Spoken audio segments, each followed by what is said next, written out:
कहानी घर घर की ऐसी होनी चाहिए। सुबह 10 बजे तक सोने वाली और बार बार उठाने पर भी थोड़ी देर और सोने दो ना कहने वाली शालिनी आज भोर को 6 बजे ही उठ गई थी। इतना ही नहीं, उसने सबके लिए चाय बनाई, पेपर लाई, बगीचे में पानी दिए और पापा को सुबह मॉर्निंग वॉक के लिए भी उठाया। सभी लोग शालिनी को बड़ा आश्चर्य से देख रहे थे। सभी का एक ही सवाल था, शालिनी तुम यह क्या कर रही हो? शालिनी ने धीरे से जवाब दिया, 3 महीने हो गए हैं मेरी शादी तय हुए। वहाँ पर कौन होगा मेरे आगे पीछे घूमने वाला? वहाँ तो सब मुझे ही करना होगा। बस इसलिए आज से शुरू कर दिया। घर की बेटी को इतना समझदार होते हुए देख सबको खुशी हो रही थी और साथ ही साथ बुरा भी लग रहा था। बुरा लगने जैसी बात भी थी क्योंकि अब वह हमेशा के लिए उनको छोड़कर अपने ससुराल जाने वाली थी। 1 और महीना बीत गया और आखिरकार शालिनी की शादी हो गई। वह अपने ससुराल आ गई।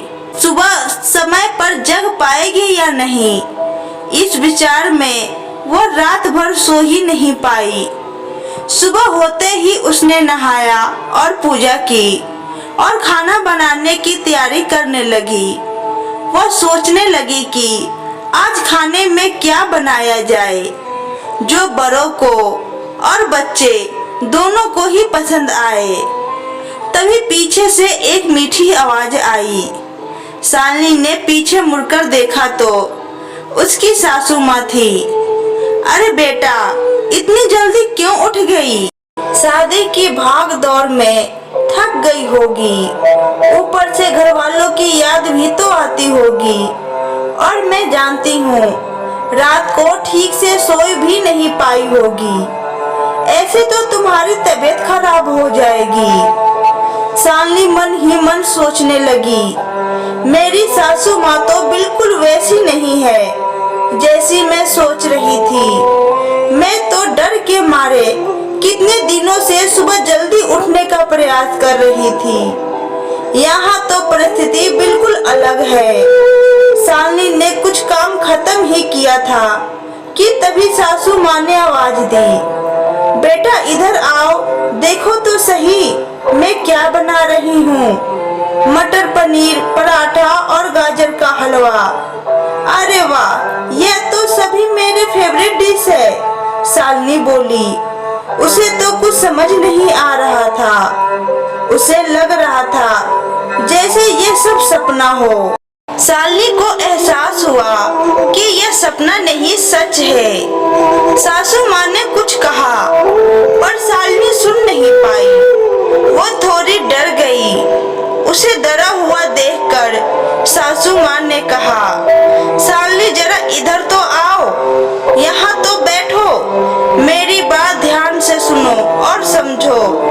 शादी मतलब लड़की की परीक्षा नहीं होती है। तुम्हारी शादी सिर्फ मेरे लड़के से नहीं हुई है। जितनी जिम्मेदारी उसकी तुम्हें खुश रखने की है उतनी ही हम सबकी भी। हमने तुम्हें घर सिर्फ काम करने के लिए नहीं लाया है। तुम्हें क्या क्या आता है या तुम हमारे लिए क्या कर सकती हो, ये सब देखने के लिए तो बिल्कुल नहीं। और हम तुम्हारी आजादी भी तुमसे नहीं छीनेंगे। अगर अपनी बात करूँ तो मुझे सिर्फ एक अच्छी फ्रेंड चाहिए थी। मैं बिल्कुल नहीं मानती कि बहू ने सुबह सुबह जल्दी उठकर पूजा पाठ करना चाहिए और मैं यह भी नहीं मानती हूँ कि बहू को बहुत अच्छा खाना पकाना आना चाहिए। शादी का मतलब तुम्हारे सपनों का बलिदान बिल्कुल भी नहीं हो सकता। बल्कि मैं तो कहूँगी कि शादी का मतलब तुम्हारे सपनों को और ज्यादा ऊंची उड़ान देना होना चाहिए। हम सब हमेशा तुम्हारे साथ हैं, हर दिन हर पल। शालिनी की शादी को अब 10 साल बीत चुके थे। इन 10 सालों के सफर में